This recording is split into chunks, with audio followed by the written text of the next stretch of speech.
اور نوجوانوں سنو، اپنے ماں باپ کو خون کے آنسو رلانے والوں، اپنی ماں کو رلانے والوں، اپنے باپ کو ستانے والوں سنو، رمضان کا مہینہ آ رہا ہے، روزہ رکھنے سے پہلے سوچ لینا کہ تمہارے ماں باپ تو تم سے ناراض نہیں ہیں. نمازیں پڑھتے ہو تو سوچ لینا، سردیوں میں دسمبر اور جنوری کی سخت سردی میں اٹھ کر ٹھنڈے پانی سے وضو بنا کر تہجد پڑھتے ہو اور ماں باپ ناراض ہے تو سوچ لینا کہ تمہاری یہ رات کی عبادت اللہ قبول کرے گا یا نہیں کرے گا. آپ نماز پڑھتے ہیں لیکن آپ کی ماں آپ سے خوش نہیں ہے تو بیکار ہے آپ کی نماز.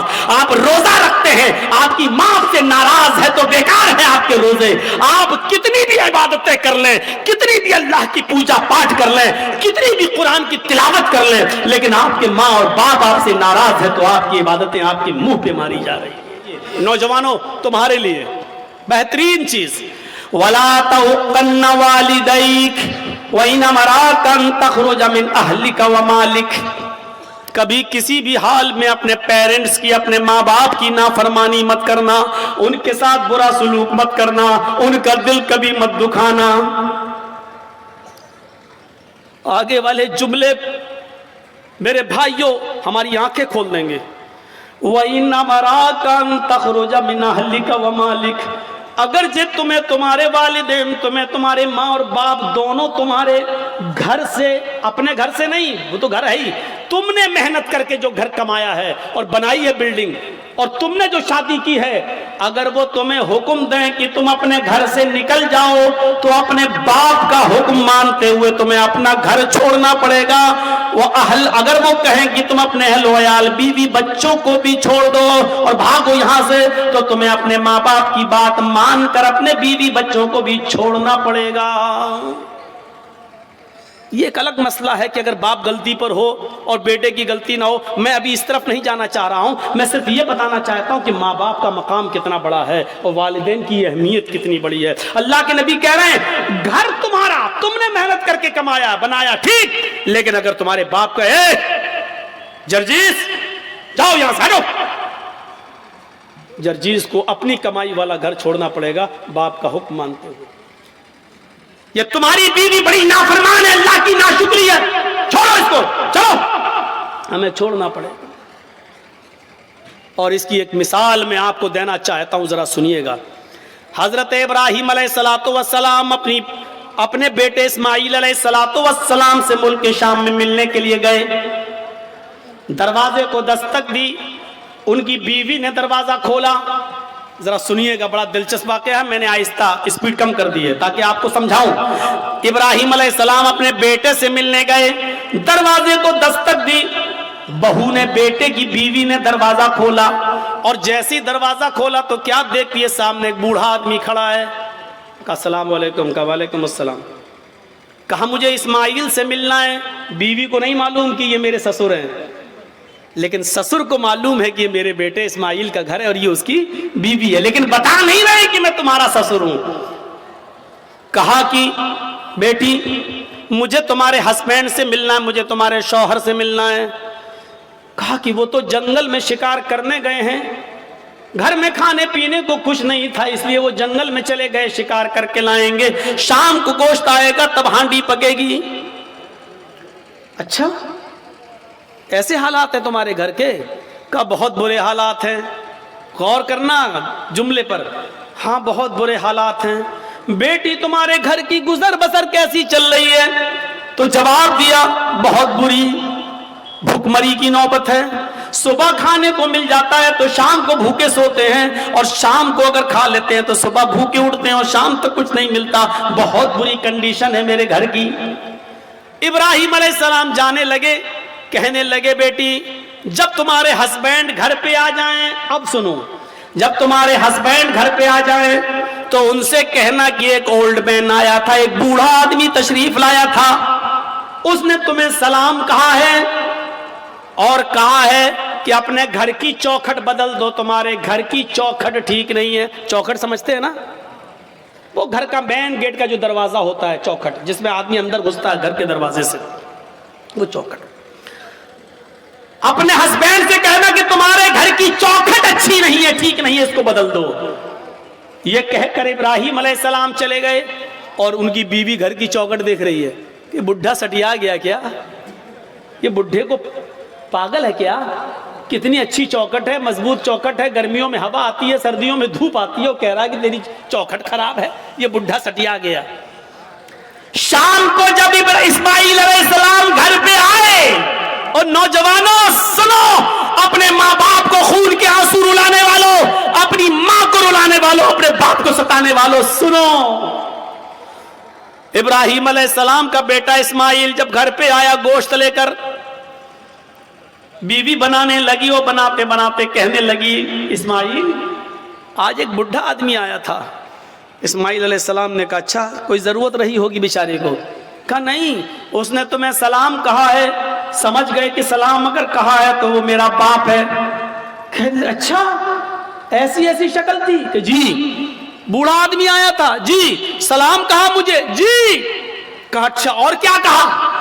کہا اس نے مجھ سے کہ اب جب تمہارے شوہر گھر پہ آ جائیں، ہسبینڈ گھر پہ آ جائیں، تو ان سے کہنا کہ تمہارے گھر کی چوکھٹ ٹھیک نہیں ہے، اس کو بدل دو۔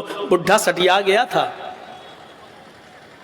اسماعیل علیہ السلام نے کہا اچھا اس نے کچھ پوچھا تھا تم سے؟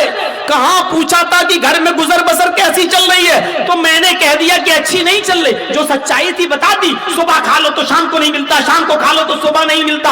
انہوں نے کہا بس یہی تمہارا جملہ سن کر، یہی ورڈز سن کر انہوں نے کہا کہ اپنے گھر کی چوکھٹ بدل لو۔ کیا مطلب؟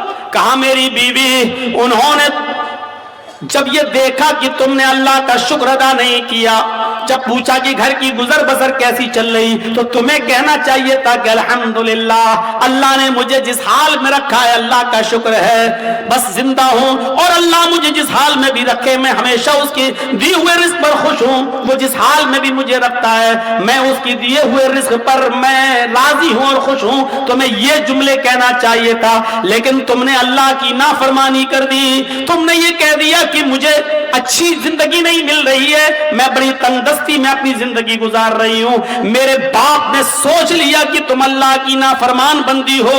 آئے میری بیوی، انہوں نے گھر کی اس چوکھٹ کو بدلنے کے لیے نہیں کہا، جو گھر کی چوکھٹ ہے، یہ دروازے کے اوپر جو چوکھٹ ہے اس کو بدلنے کے لیے نہیں کہا ہے، انہوں نے چوکھٹ بدلنے کے لیے کہا ہے۔ اس کا مطلب یہ ہے کہ انہوں نے اپنی بیوی بدلنے کے، انہوں نے میری بیوی بدلنے کی بات کہی ہے، انہوں نے اشارہ کیا ہے ایسی اللہ کی نافرمان بیوی کو اپنے گھر میں تم مت رکھو۔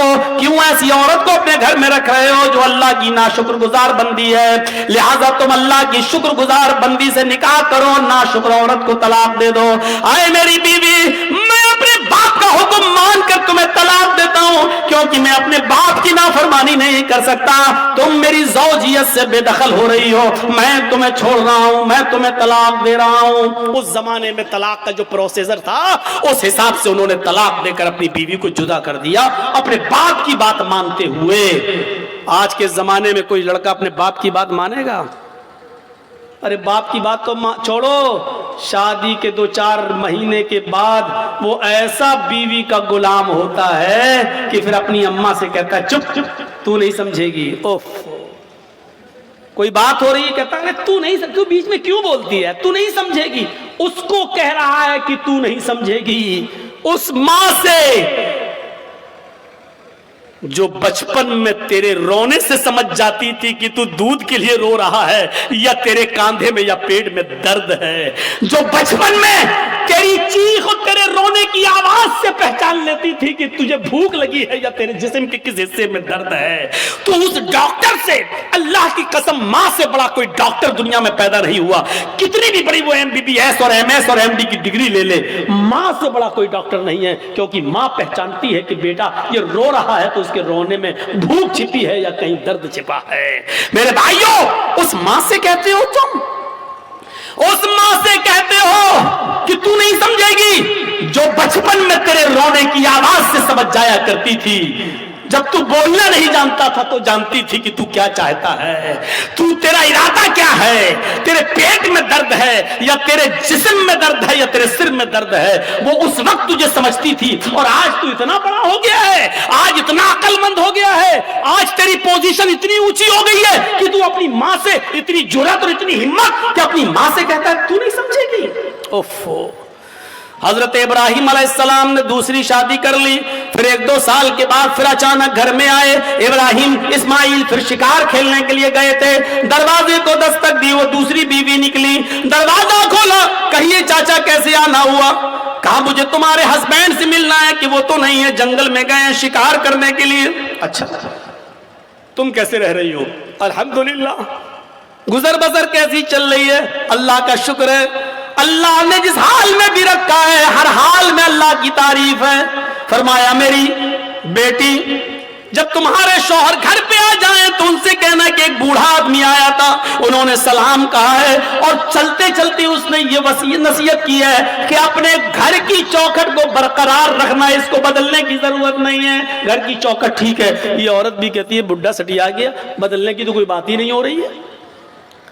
اسماعیل علیہ السلام جب گھر پہ آئے تو بیوی نے پوری بات بتائی۔ اسماعیل علیہ السلام خوش ہو کر کہنے لگے میری بیوی وہ میرے باپ تھے اور گھر کی چوکھٹ تم ہو۔ انہوں نے کہا برقرار رکھنا، اس کا مطلب یہ کہ اپنی بیوی کو اچھی طریقے سے رکھنا، یہ اللہ کی بڑی نیک و فرما بردار بندی ہے۔ باپ کی تمنا یہ ہوتی تھی کہ ہمیں جو ہے میرے بیٹے کو اچھی بیوی ملے، مجھے اچھی بہو ملے، اور جہاں بیٹوں کے حق ہیں باپ کے اوپر، وہاں حق ایک یہ بھی ہے کہ وہ اچھی اور دیندار لڑکی سے شادی کرائے۔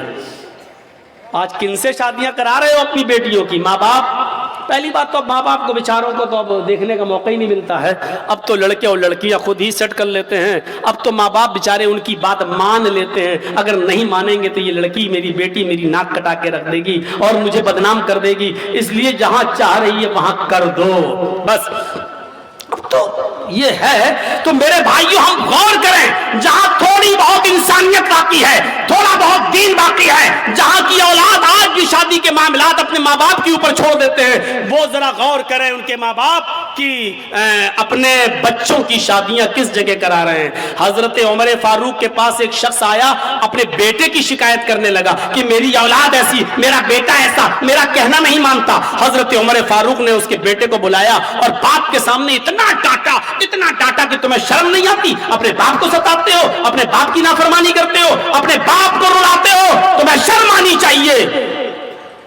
بہت کچھ ڈانٹنے کے بعد بیٹے نے کہا کہ امیر المومنین ہو گئی بات؟ کہاں، میں نے تمہیں سمجھا دیا ہے کہ آپ نے بیٹے کا حق تو بتا دیا بیٹوں کے، یہ باپ کے ساتھ یہ کرے ٹھیک ہے، لیکن باپ کے اوپر بھی بیٹے کا کچھ حق ہے کہ نہیں؟ حضرت عمر نے کہا ہاں ہے، جب وہ پیدا ہو تو اس کو اچھی تربیت دے، 7ویں دن اس کا عقیقہ کرے اور اچھا نام رکھے، اور جب بیٹا بڑا ہو جائے تو اس کی دیندار اچھے گھرانے میں نیک گھرانے میں اس کی شادی کرا دے۔